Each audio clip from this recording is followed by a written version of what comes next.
What would happen if 8 students decided to make a Fire Emblem game, but with bugs? Something magical, that's what. I'm also setting a challenge for all of you with a $100 Steam gift card on the line, so skip to the timecode on screen now if you want the details. My name is Graeldon, I'm on an impossible journey to review every Steam game in alphabetical order, and today we're playing 100th Bug Brigade. Let's begin. Let's get this out of the way. I was on the fence about dedicating an entire video to this game, mostly because it isn't really a game, it's closer to a demo. It's an hour long, completely free, and because it's a student project, it's got some rough edges. But it did two very important things. It shows what can be achieved by a small team with a clear goal in mind, and it left me wanting more. That's impressive, and the devs should be proud. So, let's get into the details. Released on the 12th of April 2025, 100th Bug Brigade is a self-published game created in Godot that takes the familiar concept of managing unique units on a grid-based battlefield from games like Fire Emblem, adds an action point system that CRPGs like Divinity Original Sin use, and then turns everything into insects. It's a strange combination, but everything just clicks. We're going to dive straight into the gameplay because there's no settings menu here. In fact, I've been keeping a secret from you this whole time. The game actually looks like this. There's no full screen option, and the usual suspects of F4 or F11 didn't work either. Also, for a second secret, the devs changed the application logo to Godot from Phoenix Wright, and I love them for that. The game begins with some story to set up the premise. You are a member of the 100th Bug Brigade, the lowest of all the Bug Brigades, who are in the midst of defending the Great Tree from the onslaught of robugs. As the 100th Bug Brigade, your team consists of the lowest of the low, misfits, outcasts, and the unwanted, and as such, your group is located on an isolated branch of the tree, far away from the fighting. The first order of the day is getting to grips with the basic controls and meeting the rest of your team. Beedrill, Dim, Mothra, Master Mantis, a motivational corpse, and you, Sparks the Dragonfly. Okay, jokes aside, the roster of characters here are actually fantastic. Not only is the art lovely, but it does a great job of conveying each character's personalities while also speaking to the archetypal role they fulfill. The first member of the 100th you'll meet is Triss, an agile damage dealer who uses her stinger as a spear. She guides you through the tutorial, walking you through the basics of movement and how to use abilities, which I'll cover soon. It's here that you also learn your role. As the dragonfly Zephyr, you're a non-combatant, playing the role of a tactician, guiding the 100th to victory. This immediately reminds me of Fire Emblem 7, which gives the player a similar role in the story. You'll then meet Atlas, a rhino beetle that acts as the tank of the group, Ori the scout, Lumoth the healer, and Paramantis, another damage dealer. So let's explain how combat works. Each character has two stats, HP and AP. As you'd expect, HP is health. Run out of this and your character is down for the count. This didn't happen to me during my playthrough, but I went back to test this afterwards and discovered that if you run out of health, your character will be revived after 3 turns. When this triggered though, it caused a bug where I couldn't end a character's turn, so I'd recommend just not dying. As I said, this game was made by 8 people and sometimes it shows. AP are action points and are used for movement and for abilities, and this is where things start to get interesting. Each character has 3 moves, all with varying AP costs, and while most of their moves play into their class archetype, each character has some interesting utility as well. Take Triss for example. As a glass cannon damage dealer, her role is to deal large amounts of damage and avoid being hit. To emphasize this and to lean into her literally being a bee, she has 2 attacks, Sting and Sacrifice Sting.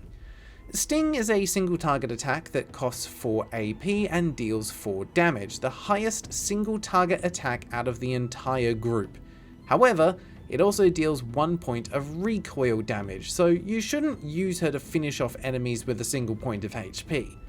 Sacrifice Sting takes this to the extreme, dealing 4 damage to every unit in a ring around her, and then dealing massive recoil damage, reducing her health to 1. Her utility move, Companion Carry, allows her to pick up, move, and then drop off a friendly unit, all for the cost of 2 AP. It also gives the friendly unit the Baton Pass effect, which I'll come back to soon. To give you a quick overview of the other characters, Atlas has an attack that also pushes enemies away, can buff the attack of allies, and can throw units to other spaces. Lumoth can heal allies, cast damage absorbing shields, and deal minor magical damage that also increases the effectiveness of her next healing move. And lastly, Paramantis can poison enemies, taunt them to move closer, and has an attack that resurrects an enemy to fight as an ally for a single turn if used as a killing blow. Triss's Companion Carry, Atlas's Horn Catapult, Lumoth's Shining Barrier, and Paramantis's X-Slash all have the Baton Pass effect, which grants the buffed character the next turn in the turn order and restores 50% of their AP. This is huge, as it allows you to tactically reposition allies who can then immediately attack.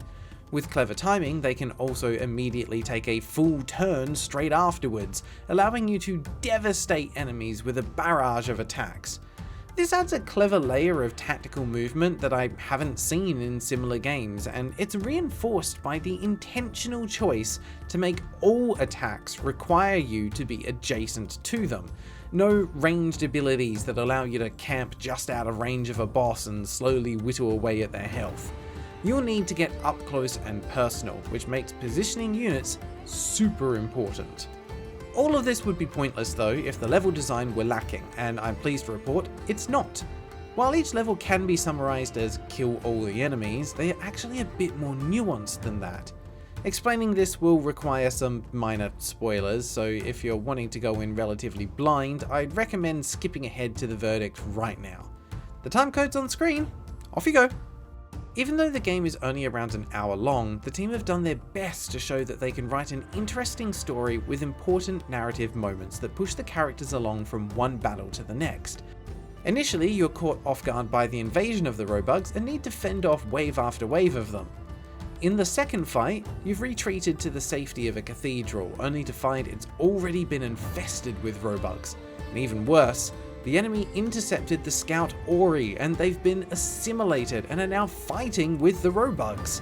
This is also where the devs made another clever design choice.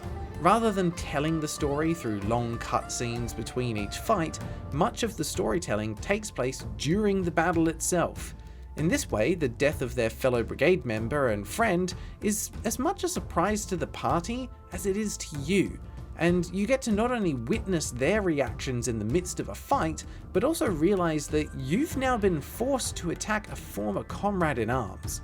It's a great moment that shows the devs aren't afraid to raise the stakes in their story. Of course, the impact is somewhat lessened by the fact that we only just met Ori like 10 minutes ago, and they only had a single line of dialogue, but to me this showcases the potential of the devs rather than a flaw of the game, a concept I'll come back to later in the video. Additionally, while I overall like the way the conversations layer with the gameplay, I got caught out a few times by the fact that you can't end a character's turn if there is still dialogue pending. You have to finish the conversation before you can end their turn. On the one hand, this means you won't miss any important information by accident, but on the other hand, each character has a line at the start of their turn, so you have to dismiss it every turn. If the devs were to end up turning this into a full game, I'd recommend only making it so that plot-specific conversations can't be skipped by accident, or add an option to remove non-essential character lines to improve the flow of combat. After putting down your ex-teammate, it's off to the next battle, which is a 2-phase boss fight against Triss's father and leader of the Yellow Jacket Wasp tribe, Thorax. Great pun, by the way. In the first phase, you need to destroy the bolt in each corner of the arena while dealing with his minions and his long-range attacks. In the second phase, it's time to take on Thorax himself. In the aftermath, it's revealed that Atlas, who stayed behind to bury Ori after the previous fight, also took the time to graft some robug parts onto themselves before rejoining you in this fight. Unfortunately for them, while it was intended to give them a strength boost and use the robug's own technology against them, they accidentally allowed the robugs to take control over their body while they're still conscious. In the following fight, it's the 3 remaining members of the 100th, Triss, Lumoth and Paramantis, fighting against Atlas in an attempt to remove the robug parts before the change becomes permanent. This fight is pretty straightforward as there aren't any additional reinforcements to contend with, but Atlas is significantly buffed up, so if you're not careful, 1 or 2 hits will down one of your party members. With Atlas rescued, it's time for the final fight. There aren't any friendly reinforcements coming, so it's up to you to find a way to plug the hole the robugs entered from, and what better way than with the corpses of the robugs themselves. It's a bit morbid, but it'll be effective.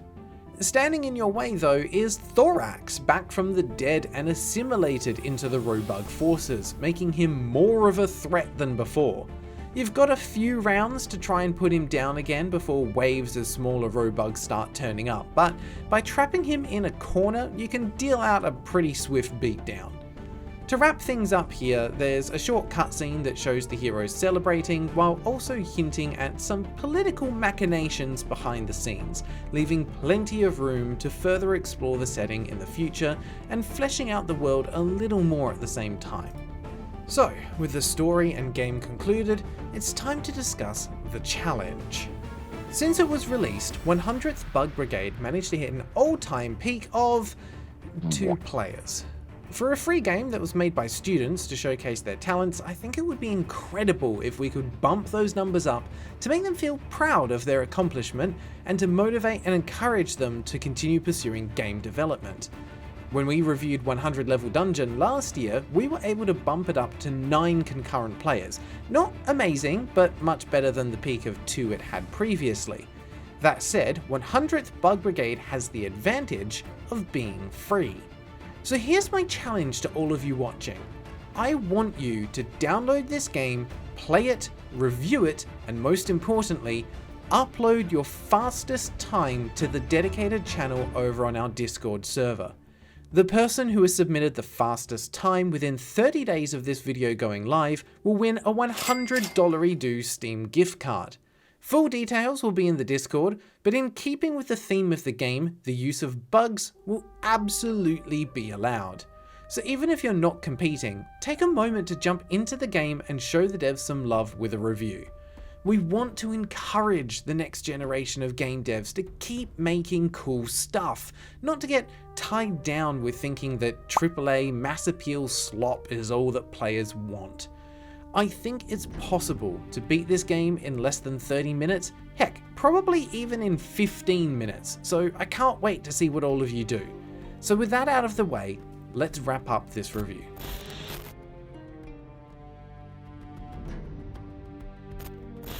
If you were to measure 100th Bug Brigade in terms of it being a full, complete experience, then I'm afraid it would receive a passing grade at best. It's exceedingly short, to the point of the narrative being overly simplistic, the characters being one-dimensional, and the world building being essentially non-existent. There's no time for the player to get invested in the story or the characters before they're killed off, and the game mechanics don't evolve beyond what's presented in the first level at any point. There's also a lot of quality of life aspects missing. We touched on the missing settings menu earlier, but features like being able to display the enemy's movement and attack range is also missing. There's no leveling system, no accuracy, dodge or critical hit chance stats, and no equipment, so your characters don't become stronger over time. Not that there's enough time to do that anyway. Not to mention, the main reason that people play Fire Emblem games is totally missing. The romanceable characters. Oh, and I should probably mention that there's no save system either, so you need to play through the game in one go. So yeah, as far as being a game goes, 100th Bug Brigade is pretty flawed. But if you change the lens through which you view it and consider it as a talent showcase instead, then things begin to look very different. Because you need to consider it not for what it strictly is, but what it could be. I do want to add that if this game were being sold for money, I would certainly be less lenient, but that's not the case here. So, if we look at the game in terms of its potential, here's what I see. I see an interesting world that sets up a conflict between two opposing factions with sub-factions like the Yellow Jackets that have their own goals and motivations, plus others that are implied in the ending cutscene. This creates plenty of avenues for a fully fleshed out game to explore, and something like what 100th Bug Brigade presents could be a slice, like a single act of the overall narrative.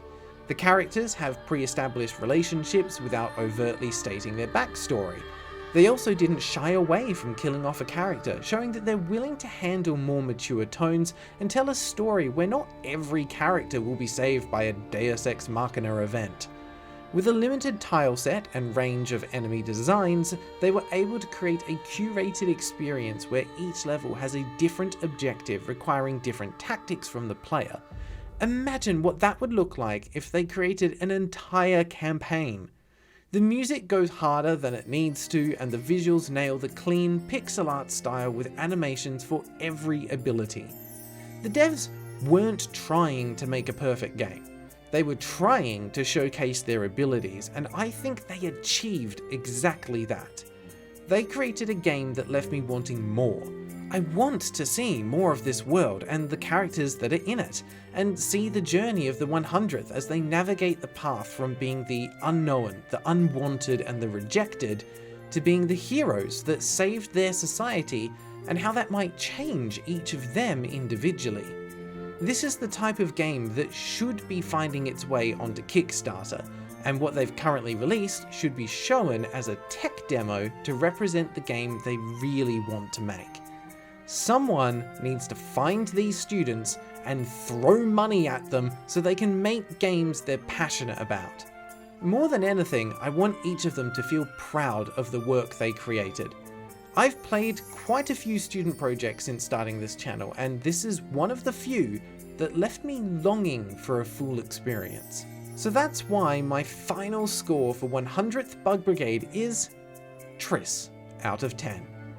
Even if some things backfire a bit and it's all too short-lived, the heart is in the right place, and that's what truly matters.